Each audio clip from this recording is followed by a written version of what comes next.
Welcome in to the 2024 Locked On NFL Mock Draft Special. Yeah, you can have Penix, Patricia. Who says I want him? I had to put a chip down of one player in this draft to go to the Hall of Fame. Who's my pick? And it's Marvin Harrison Jr. The Locked On Podcast Network presents the 2024 NFL Mock Draft Special. Sponsored by LinkedIn. Welcome in to the 2024 Locked On NFL Mock Draft Special. The most comprehensive mock draft you'll find is even bigger and better again this year. This 6-episode series will take you through the entire first round of the NFL draft with unparalleled insight from the local experts of all 32 teams here on the Locked On Podcast Network, your team every day. And don't worry, if your favorite team doesn't select in the first round, you won't be left out. The hosts of your favorite team's shows will be making their picks in the first round or whenever their picks show up in rounds 2 or maybe 3, if that's when your first team picks. And there might be teams trading out of the first round too. So you'll want to stick around to make sure you don't miss a minute of the action. Throughout this binge-worthy special, you'll get each selection and an inside look from all 32 of your local NFL shows and several of our college shows. We'll also get team-building insight from the draft dudes, Kyle Krabs and Joe Marino of Locked On NFL Scouting, and fantasy insight from our Locked On fantasy experts for some of the biggest selections in this year's draft.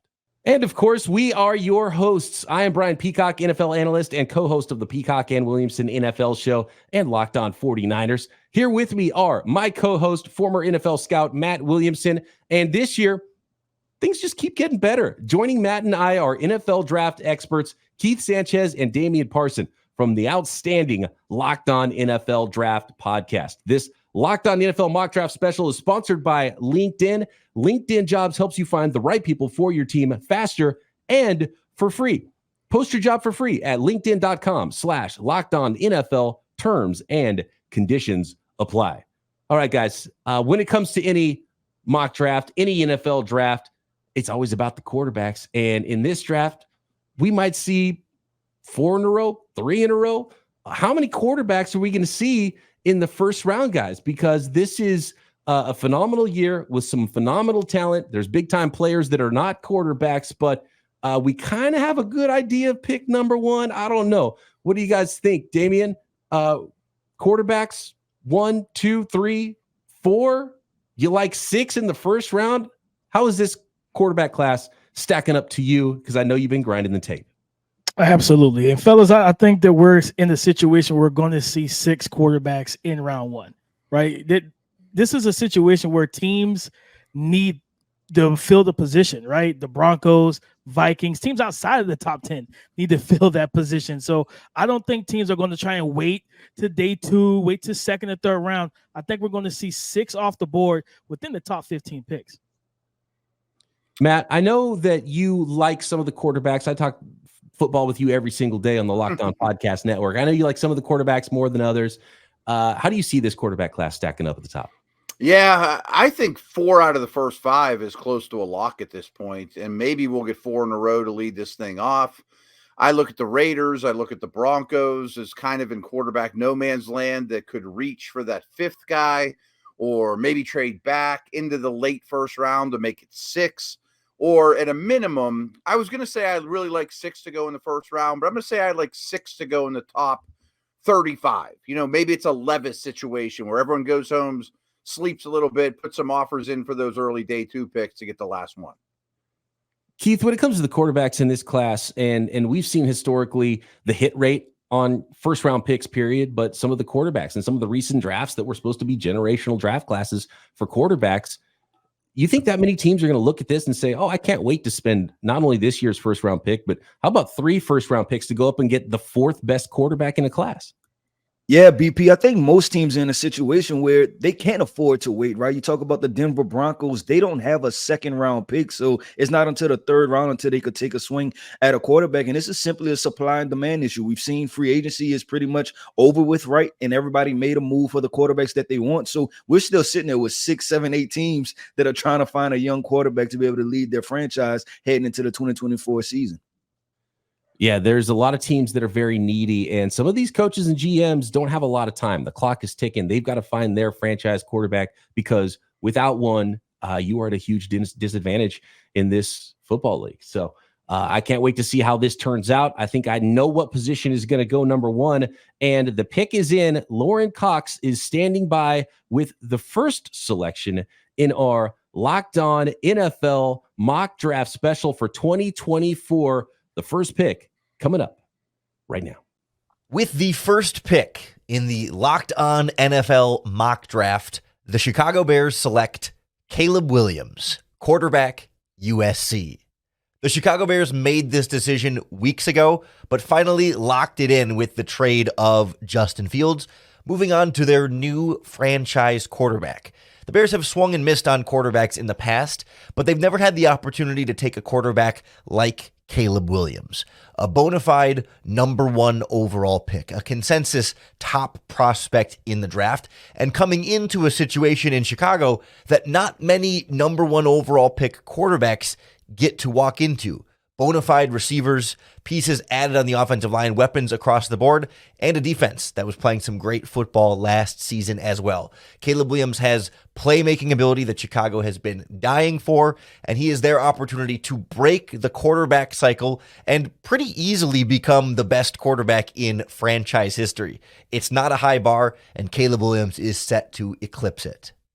There we go. As expected, the Chicago Bears select Caleb Williams, quarterback from USC. Keith, what do you think about Caleb Williams? Is he not only the talent that the Chicago Bears need, but is he the leader that the Chicago Bears need going forward to finally find their first great quarterback in any of our lifetimes? Yeah, so I'm going to address the talent first. And if you ask me just based off of film, do I believe the talent is there? Yes, he is the most talented quarterback that has wore Chicago Bears uniform. But the problem is this, that the second best quarterback that as far as talents wore Chicago Bears uniform was Justin Fields. And that didn't work out. And I want to hit on the fact of the surrounding pieces is what's going to matter. Now, it seems like general manager Ryan Poles understands that, acquiring, free agency guys, trading for guys. So if I'm a Chicago's Bears fan, I'm excited. Now, if we talk about the off the field stuff and the leadership, listen, we've seen and we've heard from his teammates, right? Everybody seems to support Caleb Williams off the field. I think what happens is Caleb Williams is probably the new generation of these new guys that are ushering into the NFL, right? And guys like us, BP, Williamson, and DP, right? We're not used to this from quarterbacks, but I'll say this, Aaron Rodgers rubbed a lot of people wrong for a long time, and he went on to throw 40 touchdowns and 4 interceptions. So if you're Chicago Bears fans, you should be excited about what's going to happen. Yeah, I think being comfortable in your own skin is the most important thing, right, Matt? Yeah, and I love, what Keith said, too, about some of the pieces they put in place, namely Keenan Allen. I mean, that's a rookie quarterback's whoopee. I mean, that is a great little, comfort blanket for him. And Brian, you mentioned at the start of the show, there's jobs at stake here. I mean, if you're the Bears decision makers and you don't make this pick, you're begging to get fired. No doubt. They have another selection as well to help out and maybe build a little bit of a more comfortable nest, right, Damian, with the 9th pick coming up as well for those Bears. 100%. Bringing in Keenan Allen, having the 9th pick, this is an opportunity for them to put themselves in the right position, put the foot on the gas pedal, and actually build around the young quarterback. Truthfully, they've kind of done a good job of that before the quarterback was even selected. And that's what you want to do, is have the house already made so he can kind of walk in and just live in it, right? You don't want him to come in with a lot of chores to do, trying to build something. He's young. He's trying to learn how to be a pro. My only concern with Chicago is this. They kept Matt Eberflus as the head coach. We saw them do this with Justin Fields, right? Where they kept Matt Nagy and company. Typically, if you're going to make this type of move, I'd rather a brand new starting head coaching staff and a brand new just coaching staff in general. Because what happens if this fails in year one and then you fire Eberflus, you lose the OC. Now you got a new head coach, a new offensive coordinator. Now you know what you're looking at? Justin Fields, yet again, going into year 2 with Caleb Williams, going with a new offense. And you did it. Jay Cutler had that problem. We've seen it with Baker Mayfield when he was in Cleveland. Let's find some stability finally, Chicago, and let's do this thing the right way. That happened with Mitch Trubisky in Chicago, too. They can't get that out of their own way. So hopefully this is the one that sticks and everybody's back next year and into the future for those Chicago Bears with quarterback Caleb Williams. According to the Green Room, the Bears had all the choices in the draft, but really they only had one. Here's Tyler Rowland from Locked On Titans over in the Locked On NFL War Room. This is what they had to do. Right. I mean, if they do anything else, they just open themselves up to such criticism, and they just can't do it for the sake of Bears fans just do the easy thing. And it looks like that's exactly, what they're going to do. So great. There's not It's a lot of been first the overall. worst kept secret for like 2 months too. Oh yeah. Yeah. I was gonna say too, there's not a lot of first overall quarterbacks that have come into a better situation, right? I mean, he's got 2 potentially bona fide number 1 receivers, a good running back in DeAndre Swift, a much better defense. This is not your typical, first overall team. For more on the fantasy impact of this selection, let's go to Locked On Fantasy Football co-host Michelle Majuk. It is rare for a quarterback drafted as the number 1 overall pick to play for a team with so many good weapons.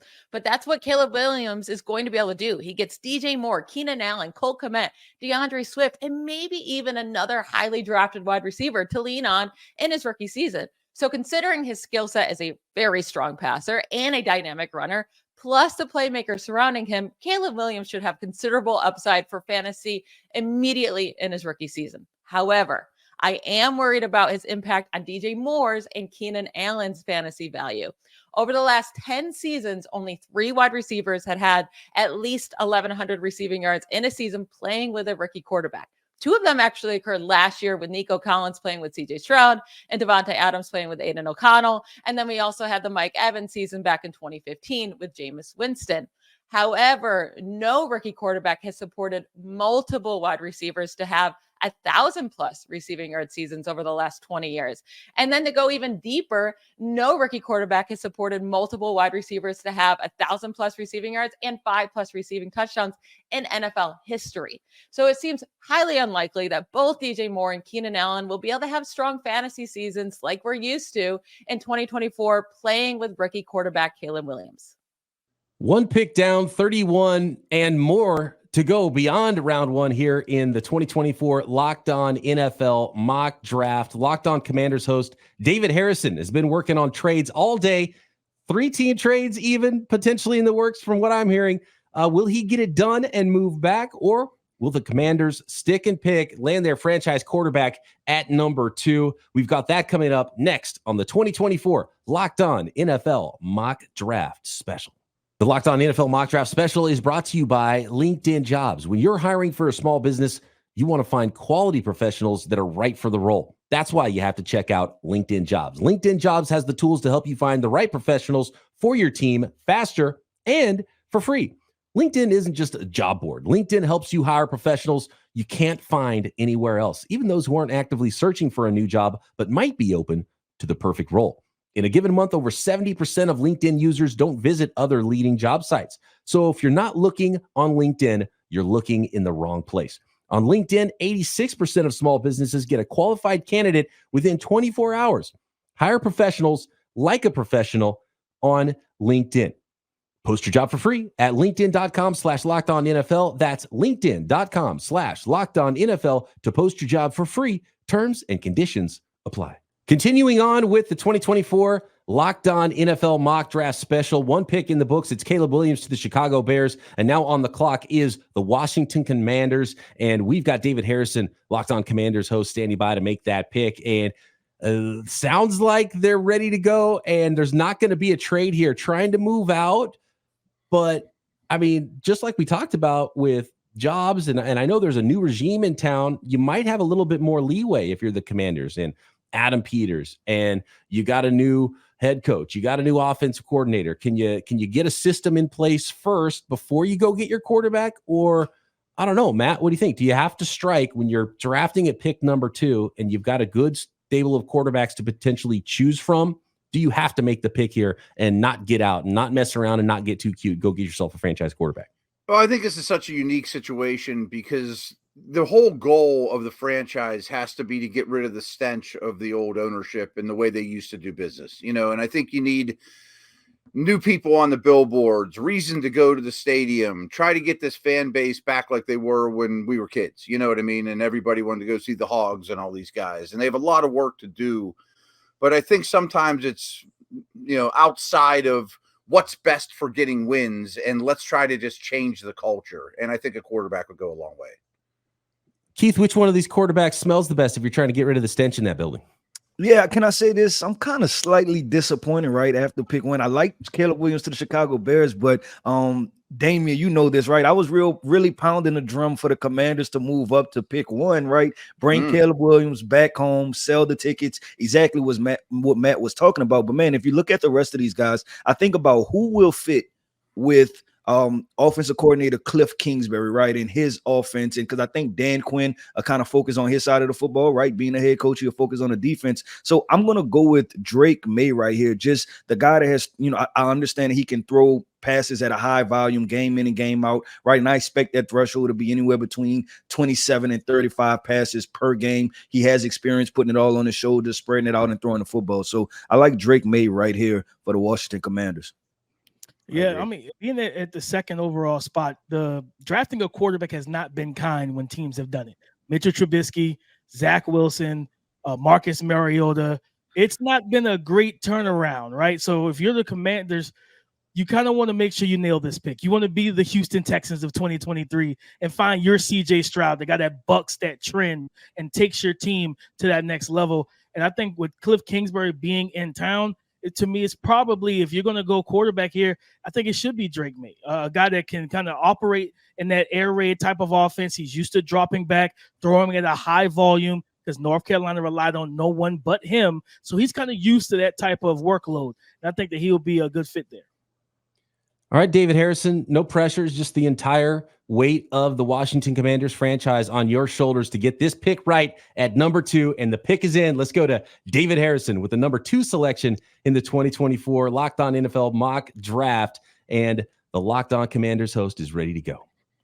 With the second pick in the Locked On NFL Mock Draft, the Washington Commanders select Jayden Daniels, quarterback, LSU, by way of Arizona State. And for the Washington Commanders, this offseason has been all about the messaging of getting the right style in place and getting the right people to fit the style of the team, not just the offense, but the style that this team wants to play with: explosive, energetic, and physical. They want people who are tough. They want people who are going to go out there and make big plays when the big plays there to be made. And that doesn't sound like any other quarterback available right now than Jayden Daniels. And there are certainly some questions about him and his development and which throws he can and can't make, but there's questions about every single quarterback prospect. When I look at Cliff Kingsbury, when I look at Dan Quinn and Adam Peters, the new general manager, and the style of football they want to play, it just seems like everything they're saying points to this quarterback prospect. So I think that's the direction that they probably lean to make this selection. And with it, hopefully, a new day of football at Washington Commanders and maybe the start to a new winning tradition in the DMV.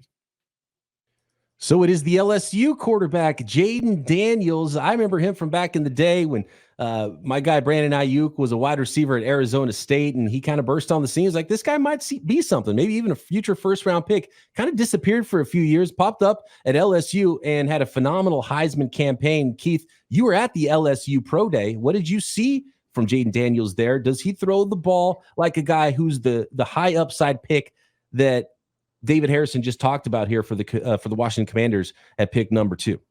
Yeah, definitely. I think he throws the ball good enough, right? And we've seen him work, outside the numbers, right? Work some deep comebacks. And then also we know that he probably throws maybe top 2 deep ball, right? When we're talking about deep ball accuracy, getting the ball to Brian Thomas and Malik Neighbors. So if I'm looking at the Washington Commanders situation, I'm excited about it for Jayden Daniels moving forward because they have 2 really good wide receivers, right? With Terry McLaurin and Jahan Dotson. Also, throwing the football is his B trait, right? Running the football is his A trait and what makes him special. So, yeah, I think it should be an exciting situation. It's just a matter of, hey, how compatible will Cliff Kingsbury be with his skill set, talking about Jayden Daniels and being able to move the offense forward because they do need to improve this offensive line also.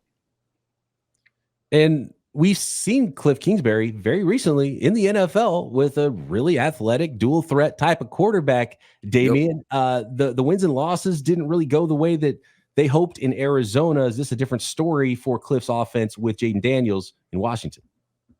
I think so. I think this Washington's team is more talented offensively, right? You don't have to question where the ball is going to in terms of who's the receivers that Jayden Daniels is going to throw to. After a while, when DeAndre Hopkins, the whole suspension and everything else, it just kind of unraveled at the seams. And I think with Terry McLaurin, Jahan Dotson, they got to get a tight end. They have, good running backs in the backfield. Jayden Daniels throws arguably the best deep ball in this class, right? Touch, timing, anticipation, ball placement down the field. But his electricity comes from his legs. And when you have a guy with the, dare I say, the burst of a Lamar Jackson that can get out and really tote the rock and not just get 10, 15. We've seen him in the SEC get 30, get 40, get 60, get 70. That's a scary combination of a guy that can win from the pocket, but then also create with his legs. Matt, did it feel like Washington hired Cliff Kingsbury as the offensive coordinator, knowing that it might be a dual threat type of quarterback for them in the draft, and maybe knowing all along Jayden Daniels would be a guy that they'd want to select at pick number 2, knowing that Caleb Williams would very likely be the first pick in this draft? I kind of look at it another way. I mean, first of all, I think Kingsbury might be the perfect example of coordinator, not head coach. I mean, and there's a couple. Arthur Smith might be another. Guys like that. I mean, so maybe they hit their head on the ceiling of being a coordinator. But to be honest, yes, Daniels is the best runner, but the Drew Bledsoes of the world are gone. I mean, all these guys can move. They can all do something with their legs, or they wouldn't even be considered this early. So yes, he's the best runner. I prefer Maye, but that's, splitting hairs, to be honest with you. But I don't know that you have to be a Kyler or Daniels level athlete, to be a fit in this offense either.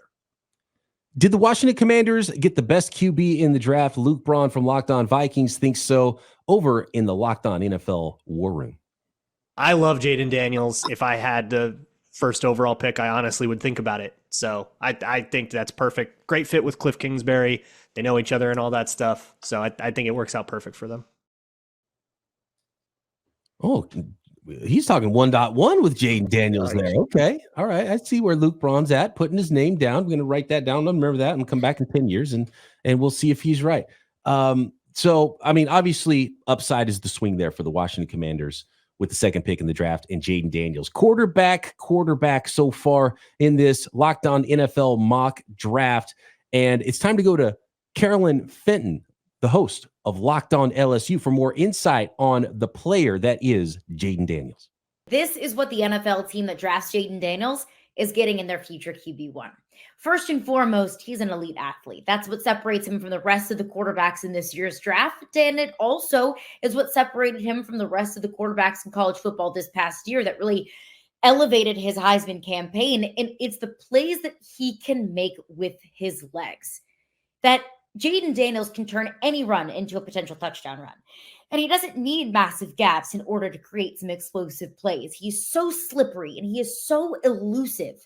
Overall, he makes it look easy. He's so cool, calm, and collective. And that also applies in the pocket as well, because not only is Jayden Daniels an elite athlete and elite runner, he's an elite passer as well.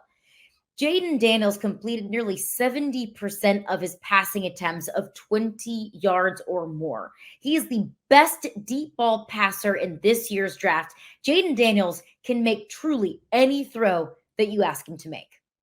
So 2 quarterbacks off the board here in the Locked On NFL mock draft special, but there's still a couple of quarterbacks that could fly off the board next. I'm hearing about trade conversations here, some involving the New England Patriots at 3, some involving some teams behind the Patriots. I think we could probably figure out what teams might be trying to move up if they are indeed moving up for a quarterback. There's some really good wide receivers in this class as well. Damian, is it an easy decision for you here? Because you talked about Drake Maye already. The Patriots are sitting at 3. Do you go quarterback? Do you listen? Do you just not even pick up the phone? Or what about Marvin Harrison Jr. sitting over there, the best non-quarterback in this class? Might be the number 1 player on some teams' boards, period. I love Marvin Harrison Jr., but I am not selecting him over a quarterback in this situation. I do think with Drake Maye falling to 3, you listen to whoever's calling, right? See what they are offering. If they want to give you the Kings of Kings ransom, then you have that real discussion in the war room. Like, do we make this move, right? But for me, I look at it like this. Drake Maye's falling there. I'm putting the card in, and I'm taking Drake Maye. And I'm not even thinking about it, because it's one thing to build the team up, but then you have to still figure out the quarterback situation. And yeah, Jacoby Brissett was signed to a short 1-year deal, but am I going to wait until day 2 and try and grab a Michael Pratt? I love Spencer Rattler, but I really love the tools, the ability, and the ceiling of a Drake Maye. I'd rather get that type of elite prospect than waiting for someone else later down in the draft. I want to jump in there real quick, DP, and have kind of a counter argument, right? Is that are we confident in what the New England Patriots have offensively, right? We always talk about, a rookie quarterback. Really? No. We always talk about a rookie quarterback being a team being ready for a rookie quarterback, and I'm right there with you. Just as blunt as Matt said, right? No, so every time I do a mock draft, I cringe when I kind of have to put a quarterback there. If I was the New England Patriots, I would trade out of the number 3 pick, hopefully trade down to number 10, get an offensive tackle, a couple other pieces, but 9 times out of 10, they're probably still going to go quarterback. Well, I do know that those conversations were had, but no trades were consummated here. Mike Debate, the host of Locked On Patriots, is ready to go with the 3rd pick in the 2024 Locked On NFL Mock Draft Special. With the 3rd pick in the Locked On NFL Mock Draft, the New England Patriots select Drake Maye, quarterback out of the University of North Carolina. What do you get for the team that needs, well, everything? In this case, you start with the most high profile and arguably the most important position on the field, and that's the quarterback. Drake Maye has all of the physical tools and the skill set to be a solid quarterback at the pro level. 6'4", 223 pounds, he has the arm strength to make the throws to any area of the field, and his ability to maneuver in and around the pocket and make plays with his legs means that defenses have to account for his whereabouts on every single snap. If he can control his tendencies to push the big play when a simple check down will do, he's going to be exactly what the New England Patriots need at the position. Again, the Pats have a lot of holes on this roster. They're going to need to build the talent and protection around Drake before he's able to realize his full potential. But the presence of Jacoby Brissett will allow him to learn the pro game at his own pace from one of the best veteran mentors in the game today. All in all, Alex Van Pelt projects as a solid fit for the New England Patriots and Alex Van Pelt's offense.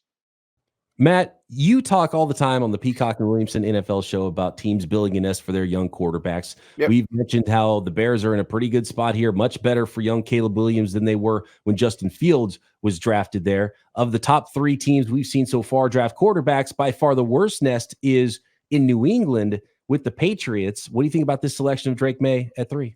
Yeah, I think this nest is made out of thorns and barbed wire and just begging for problems. And Drake Maye's my number 2 quarterback, and I agree. He would have been my pick, but boy, I would have loved to have traded back and taken Joe Alt, a guard, a center, another receiver, go trade for T. Higgins the day after the draft, and then worry about this down the road. But a couple things. So Penix, Nix, and Daniels are all 2-3 years older than Maye, some cases maybe even close to 4. I wonder what a 23-year-old Drake Maye would have done at Oregon, LSU, Washington this year. He would have been unbelievable. I mean, of course. Or Caleb Williams is a 23-year-old. We're working on his craft every offseason. But Maye probably had the worst year of all those guys. Daniels had the best, just on the field. But I think you're setting Maye up to make the exact same mistakes he did this year in North Carolina and have to do too much, and the nest is on fire. No, I agree, right? Because it's the exact same problems, right? We talked about the offensive line and wide receivers at North Carolina, and then now the same issues at New England, the offensive line and wide receivers. So, yeah, I'm definitely nervous. I agree with you, Matt. He is my QB2 also, so I like the prospect, but the situation is extremely difficult. And New England Patriots fans, they have to, be patient, right, as far as developing this roster.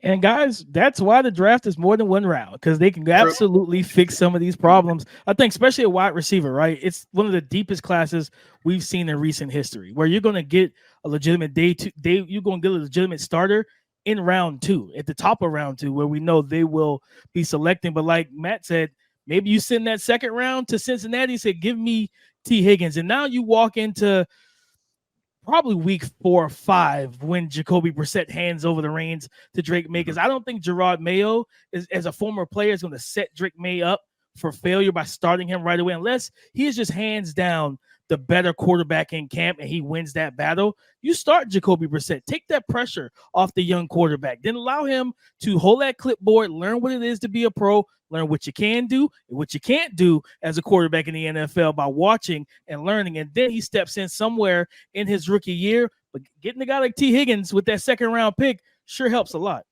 And Damian, I think you said this earlier, Brissett's perfect for that. He's tough as could be. He's been around the block. I'm a big Brissett fan. So Same. I think that's an ideal situation in the quarterback room.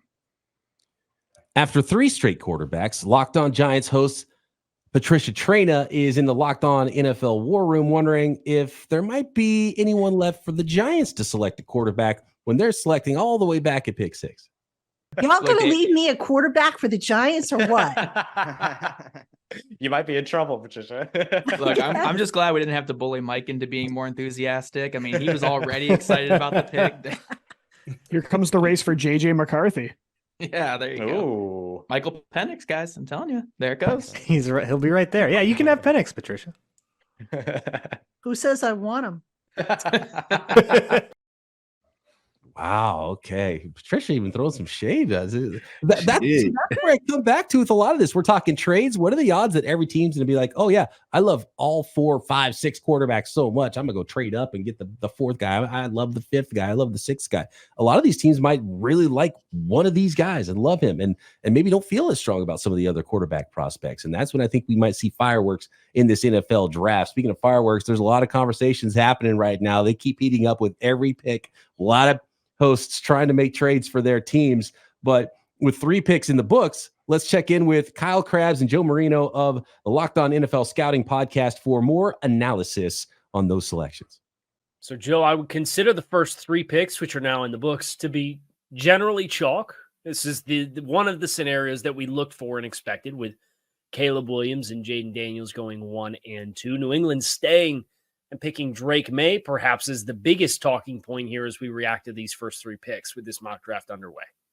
I get excited about Caleb Williams. I know that it's the expectation that he's the number 1 pick, but him stepping into the Chicago Bears offense, that feels like it's pretty well set around him with Keenan Allen and DJ Moore and DeAndre Swift at running back, Cole Kmet at tight end. It feels like they have some offensive line talent in the mix as well. I'm pretty excited for Caleb Williams to step into what appears to be a really, really good opportunity, especially when you foil that against what Mitch Trubisky stepped into and what Justin Fields stepped into.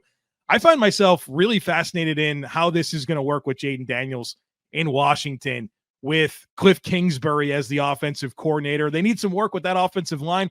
Feels like they got some skill players. Kyle, your thoughts on Jayden Daniels, Cliff Kingsbury? What does that marriage look like for you?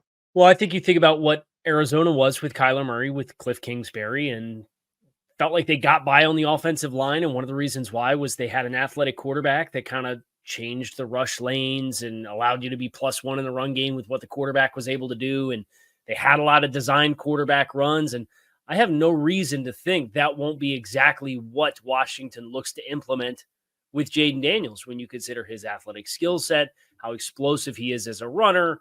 He's got the same arm strength that Kyler did to push the ball to all levels of the field and attack vertically with play action passing and rolling out. So then you've got Jahan Dotson and Terry McLaurin, these explosive weapons on the outside that you can kind of get more from than you got this past season with Sam Howell. So I think that vision's, I find myself picturing what that's going to look like fairly well. The challenge is going to be, what's the ceiling with Jayden Daniels as a young quarterback coming in to run it? That's kind of the mystery, is what the ceiling is going to be right away, particularly if they don't get fortified on the offensive line with a bunch of studs up front that can really help you consistently just line up and run the football instead of relying on the math of the quarterback run game to help run the football. Patriots went out and got Drake Maye. I understand taking the quarterback, but now they have to be real serious about getting the offensive infrastructure correct around Drake Maye. Kyle, what's the biggest move that they made this offseason for their offense? KJ Osborne. Come on now. We got to get some receivers. We just lost our left tackle in Trent Brown. We got work to do on this supporting cast. And so I think for New England, you got the toolsy quarterback. He's intriguing. How do you build around this guy? Because you completely failed Mac Jones in every imaginable way. You better have learned some lessons and give Drake Maye a real chance here by building up the offensive infrastructure. That has to be the top priority for New England moving forward. Well, I think the irony here is you just got done talking about with Caleb Williams coming into Chicago and having a different lease on life than what Mitchell Trubisky and Justin Fields did. I feel like Drake Maye's kind of in that boat now with what New England has to offer. So if I'm New England, I'm probably still looking at starting Jacoby Brissett to start the season at the very least. And I want to make sure that I get some things stable before I put Drake Maye out there as quarterback who's played in a couple different systems the past few seasons and took some steps forward this past year, but now making the leap to the NFL where you're really going to be tested and try to be a catalyst for that offense that doesn't have a lot of support and guys that will make your life easier. I think that's the big question for New England is how much can we get done right now? And what does that mean for year one expectations for Drake Maye if you're going to play? The Arizona Cardinals on the clock at pick number 4. No longer. We have a trade, guys. The Vikings have been working the phones, and Locked On Vikings host Luke Braun is recapping how a trade with the Arizona Cardinals for number 4 overall came together. Minnesota's trading up. Pick 11, pick 23, and a 2025 first going to Arizona. We get pick 4, as well as pick 71 and a third rounder next year. Excellent. All right. I was working the phones a lot here. The Vikings are very determined to trade up. They know the Giants are looking at J.J. McCarthy. They know that if they want a serious quarterback, they're going to have to leapfrog him at 6. So I was working the phones. I talked to everybody in the top 6, including I even reached out to Patricia. But I talked to everybody except for the Bears. I knew the Bears were locked in at number 1. Talked about a lot of interesting ideas. Ultimately settled on this trade up with Arizona, and that's probably an overpay to 3 first-round picks for QB4. Most of the time, it's an overpay, but you got to do what you got to do. It's either that or start coping with Bo Nix. I'm taking the overpay every single time. Wow. Okay. Maybe an overpay. We're talking 3 first-round picks. A lot of picks changing hands to go from number 11 to number 4 to get the 4th quarterback in this class, presumably. And we'll hear from Luke Braun on who that player is, guys, as the Minnesota Vikings are now on the clock at pick number 4. 2 first-rounders this year, 11 and 23, plus a 2025 first that could become a very high pick. If you're the Cardinals, you had to ask a lot to get out of a position to draft the best wide receiver in this class, Marvin Harrison Jr. Now you're down at pick 11. It was going to be expensive, and Luke Braun and the Minnesota Vikings paid the price. Next, we will find out exactly what Luke Braun is doing at pick number 4. Is it J.J. McCarthy? And our thoughts on the trade and the player at pick number 4 and pick number 5 as we finish up episode number 1 of the 2024 Locked On NFL Mock Draft Special. I've been told I'm a competitive person, and yeah, I do have a competitive side. We all do. And my competitive side is a big fan of Monopoly Go. I'm sure you've heard of it. It's been downloaded over 150 million times, and it's a great twist on Monopoly where you play on not one, but hundreds of Monopoly boards in crazy locations, building up amazing cities that bring you big money. But the best part is messing with your friends. And I can charge them rent on my iconic properties, just like classic Monopoly. But now I can also rob their vaults of riches for myself. And the leaderboards show me who the biggest Monopoly tycoon is. But it's not just my competitive side that loves it. You can team up with friends and people around the world in time tournaments to earn huge rewards. So get in the game and join your friends. Download Monopoly Go now, free on the App Store or Google Play. Matt, what do you think? An overpay? 3 first-round picks to go from 11 to number 4, presumably for J.J. McCarthy. 11, 23, a 2025 first. We heard Luke Braun lay out how hard it was to get up, how expensive it was to get up, and even recognize, you know what? To go up and get a quarterback, it's probably an overpay. Is it worth it, though, Matt?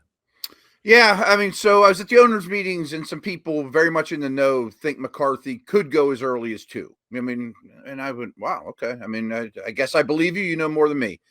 And I do think the Vikes are an ideal nest. I mean, they got tackles, they got receivers, Hawkinson.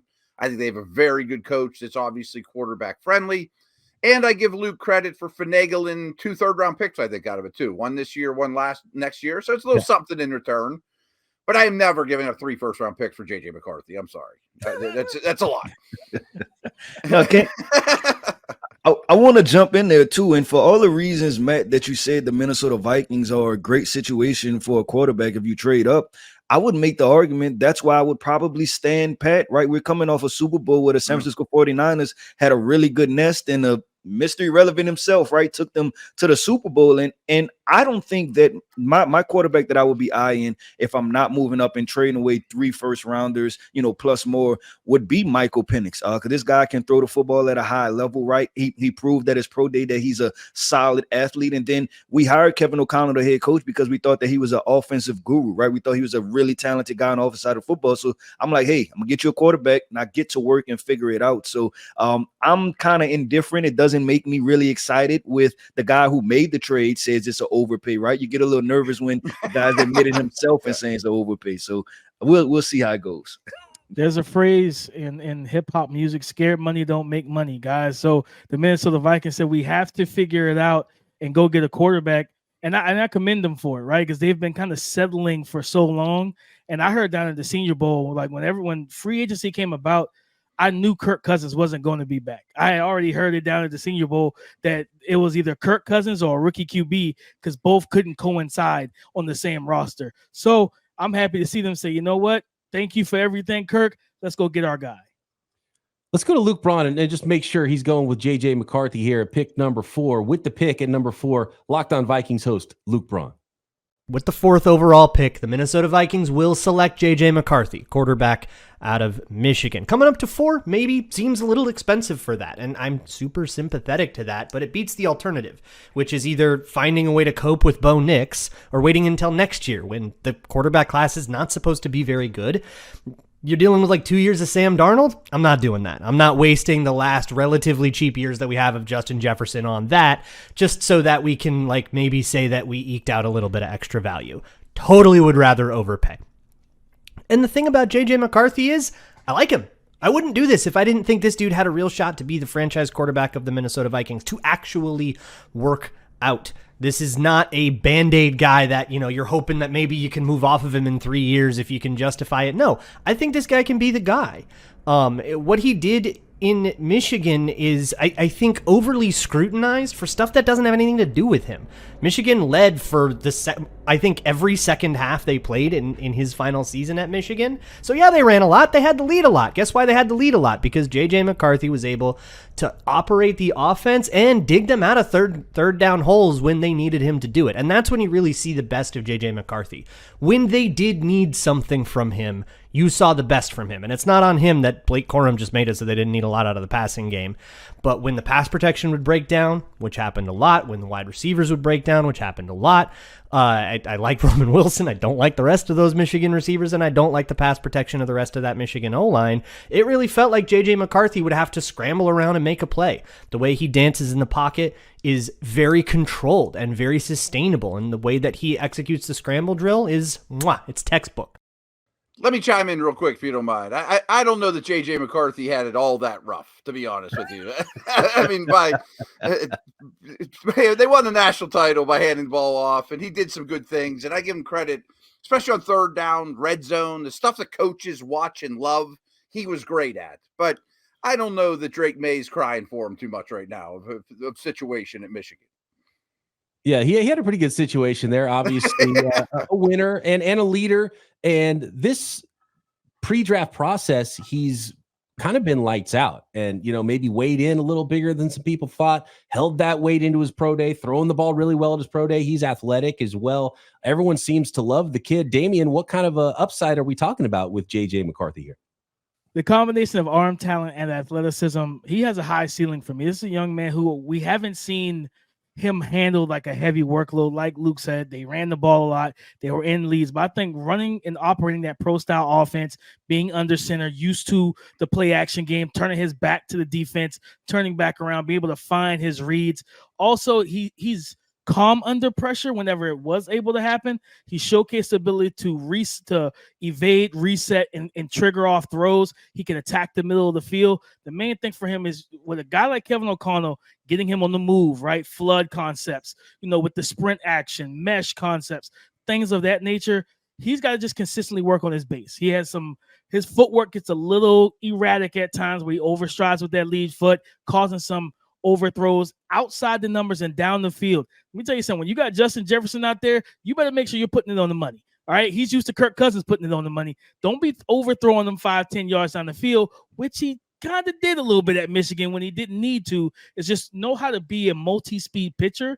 And I think that's something that comes along with those reps because he's got a strong arm, but everything doesn't need to be a 100-mile-per-hour heat seeker. Real quick, Damian, I'm glad you mentioned Justin Jefferson because you're going to give this guy $35 million or $32 million. The rookie quarterback contract does make more sense. I think we just have to throw the finances into this as well. There is dollars and cents side of it all. Yes, sir. And Keith, you project a guy who's going to hold up when he's asked to throw the ball a bit more, because you might get in the NFL and maybe handing it off isn't working as well as it did with Jim Harbaugh's offense in college. And you got 3rd and longs. And is he that type of an arm? Is he that type of a thrower to be a guy who's going to throw himself out of trouble at the next level? I think eventually, right? But I think it's more about the situation that we said, right? You have one all-pro potentially best wide receiver in the NFL, and then another guy, Jordan Addison, before the injury, right? He showed more that he can handle a full workload, right? As a potential wide receiver 1.5, and then a healthy TJ Hawkinson. What they have, Aaron Jones in the backfield, I believe. So it's a good situation for J.J. McCarthy, and I wouldn't expect by week 1 they come and take the training wheels off. By week 12, 13, I'm expecting to see some empty type stuff and see what he can do. But I think this is, if not the best, the second best situation for all these rookie quarterbacks.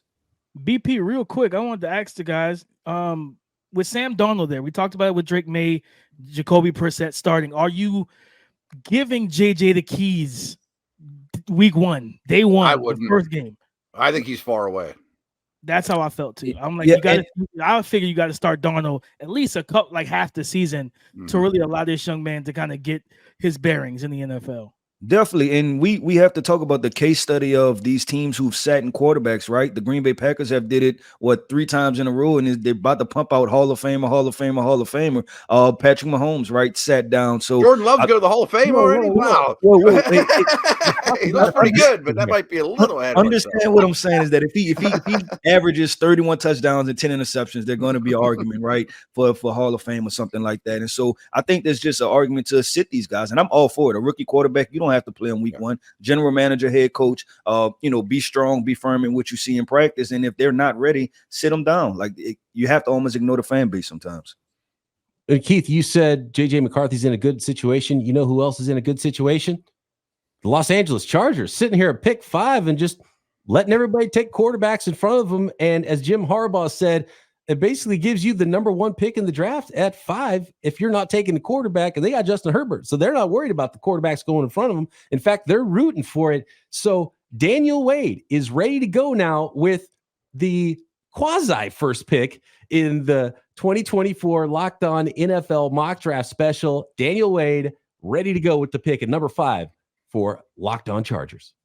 With the 5th pick in the 2024 Locked On NFL Mock Draft, the Los Angeles Chargers select Marvin Harrison Jr., wide receiver, The Ohio State University. This is a pick that fell exactly the way the Chargers could hope for on draft day. They stay at 5 and get the best wide receiver prospect in this draft class, and one of the best wide receiver prospects we've seen in recent memory.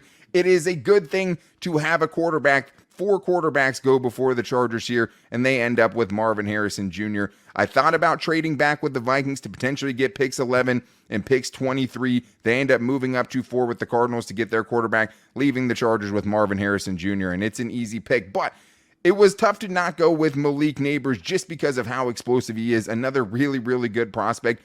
But since the Chargers traded Keenan Allen, their number 1 receiver, they let go of their second best wide receiver with Mike Williams.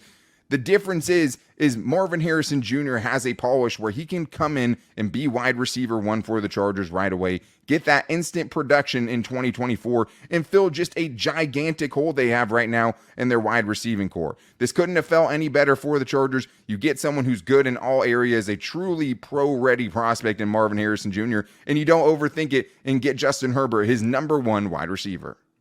Marvin Harrison Jr. to the Los Angeles Chargers, a pick number 5. Damian, A lot of terms get thrown around during draft season, like generational. How good is Marvin Harrison Jr.? People saying he's a bigger version of his dad. People saying he's a faster version of Larry Fitzgerald.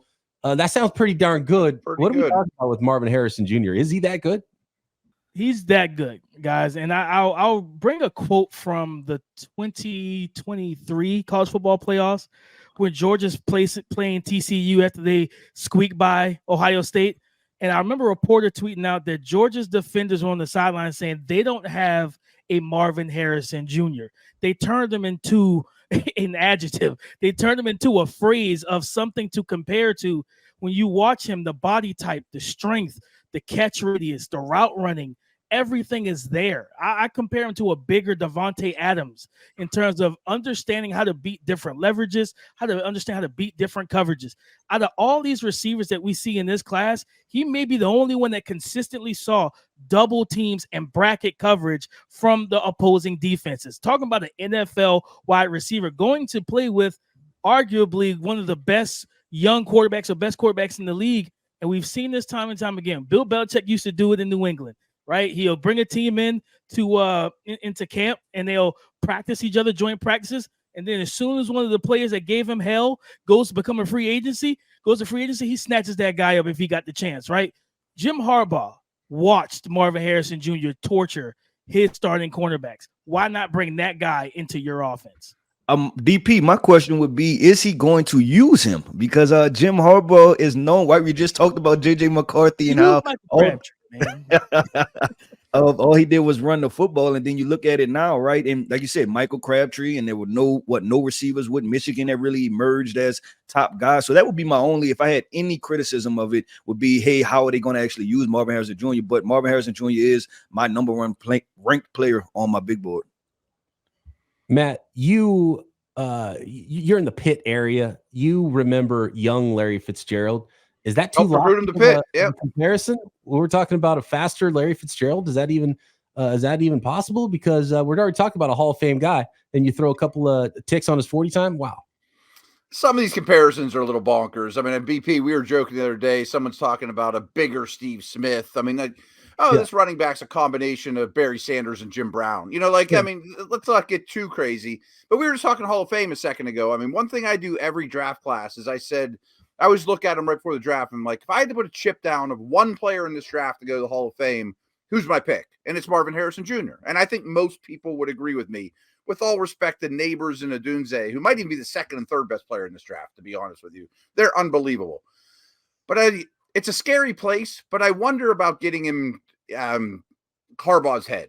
I mean, I'm sure he looks at like J.C. Latham and says, we could get 5 yards every time we hand the ball behind that guy, or Alt, or can I really take a Buckeye with the first overall pick? Yes, he tortured me, but my first pick ever as a Charger he's the most competitive human being on the world. I mean, would he do it, or is he finally to say, this is the best guy? I mean, it's a strange situation to me, but I think there's a very good chance the Chargers don't make this selection at 5. I don't know why. I don't know how.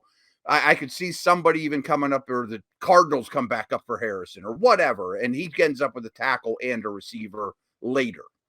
I agree with Matt on that. And the thing is that there's so many offensive tackles in this class, right? So it doesn't even necessarily have to be, hey, if I trade out of 5, I need to be at pick 9, right? You can be at pick 12, 15, 18, or 23, right? You have a good chance to get an offensive tackle. And I like what Matt said as well, is about trading back with Arizona. If you're the Cardinals, man, and you made that trade with Minnesota, you got extra picks.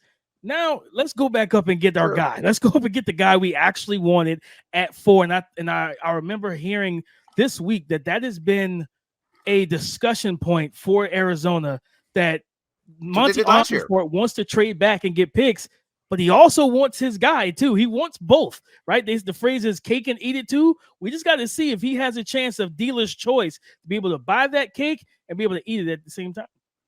Could you get a free first by going back and then jumping right back up and just get that extra 20? That's that quarterback tax, Yeah, and the Cards did it last year. Monty's ready to deal. So that'll be an interesting one with the 6th pick in the 2024 Locked On NFL Mock Draft. But first, let's go to the Locked On War Room. Little surprise there and some elation over this last pick. Here's Locked On Saints host Ross Jackson.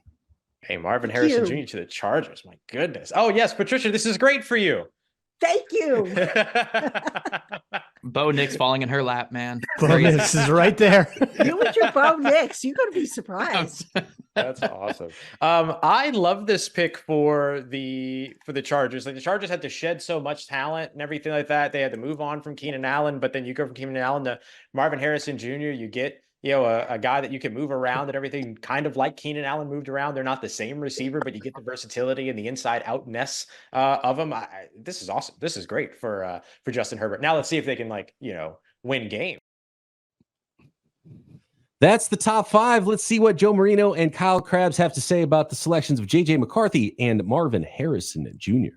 Kyle, when the Minnesota Vikings acquired the 23rd pick in the 2024 NFL Draft, the writing was on the wall that they were serious about moving up for a quarterback, and that's exactly what they've done. They gave up 11, 23, and a 2025 first to get J.J. McCarthy. Now, I think the question for me now is, all right, Minnesota, this is your guy. You gave up a lot to get him. How do you make this work with J.J. McCarthy, who has tools, comes from a pro-style system, had a lot of success at Michigan, but also wasn't necessarily the catalyst for that offense? Kyle, how do you feel about this new marriage of the Minnesota Vikings and J.J. McCarthy? Well, I don't think he necessarily has to be the catalyst to this offense, at least to start either. When you consider the supporting cast, this is the inverse of what we talked about last time we were here talking about Drake Maye, where you have Jordan Addison, and Justin Jefferson, and TJ Hawkinson, and a pretty well-established offensive line in year 3 in a system that is off the Shanahan coaching tree, where there's a lot of schemed and designed throws and getting you out on the edge and utilizing your athleticism. I think that makes life a lot simpler for J.J. McCarthy. And I certainly think that part of this conversation, there would have been destinations for J.J. McCarthy where I would not have had a lot of optimism. Now, it's a hefty price to pay, and we'll see what that ultimately ends up bearing for Minnesota. But I think you could find fewer, more attractive fits for a player like J.J. McCarthy, who has obvious appeal, but was not asked to be the guy in his offense the way that he was not at Michigan. Good landing spot for him. The new landscape of quarterbacks in the NFC North is pretty exciting with, of course, we have J.J. McCarthy, and we have Caleb Williams, and we have Jordan Love to go with Jared Goff. It's a fun quarterback division for sure. Kyle, I know that quarterbacks are all the rage when it comes to the NFL draft, and we're all excited about where these guys are going to go. But to me, player one is Marvin Harrison Jr., and Jim Harbaugh gets to stick and pick him at number 5. Now, they had a clear need at wide receiver after they, of course, traded away Keenan Allen, after they cut Mike Williams. They had a big-time need there.